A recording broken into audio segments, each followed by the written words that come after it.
আসলে জীবন একটা প্রতিধ্বনির মতো। আপনি যা বলবেন, যা করবেন সেটাই ফিরে পাবেন। তো এইজন্যই একটা খুব সুন্দর গল্প আমি পড়েছিলাম। সেটা হলো যে একজন বাচ্চা ছোট্ট শিশু তার মাকে রাগে, ক্রোধে চিৎকার করে বলছিল, "আমি তোমাকে ঘৃণা করি, আমি তোমাকে ঘৃণা করি।"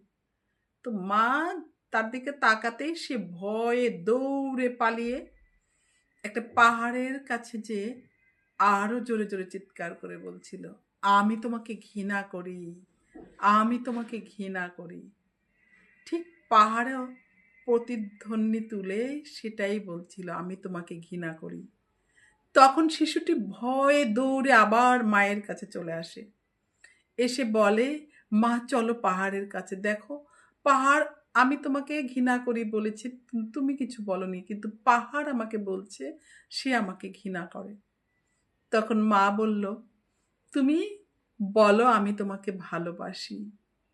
তখন শিশুটি বলল চিৎকার করতে করতে, "আমি তোমাকে ভালোবাসি, আমি তোমাকে ভালোবাসি।"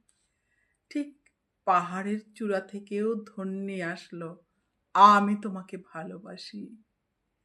ঠিক এখানে শিক্ষাটা এরকম, আমি যদি কাউকে ভালোবাসি, তাকে যদি বলি ভালোবাসি, সেও একবার না একবার সুদৃষ্টি আমাকে দেবে। আর আমি যদি কাউকে ঘৃণা করি, ঘৃণা বারবার ঘৃণায় ভরিয়ে দেই, সে কিন্তু আমাকে ভালোবাসবে না। তো একটা কথা আছে বেঞ্জামিন ফ্রাঙ্কলিনের, যে আমরা যখন অপরের নিকট ভালো হই, তখন আমরা নিজের কাছে সর্বোত্তম। তো জানি না কে আমাকে কতটুকু ভালোবাসে। আসলে সময়ের পরিপ্রেক্ষিতে আমরা অনেকের কাছেই খারাপ হয়ে যাই। কিন্তু আমরা চেষ্টা করে যাই যে ভালো থাকার জন্য। আমরা প্রতিধ্বনি করব যে কেউ আমাকে ভালো না বাসলেও আমি তাকে ভালোবাসি।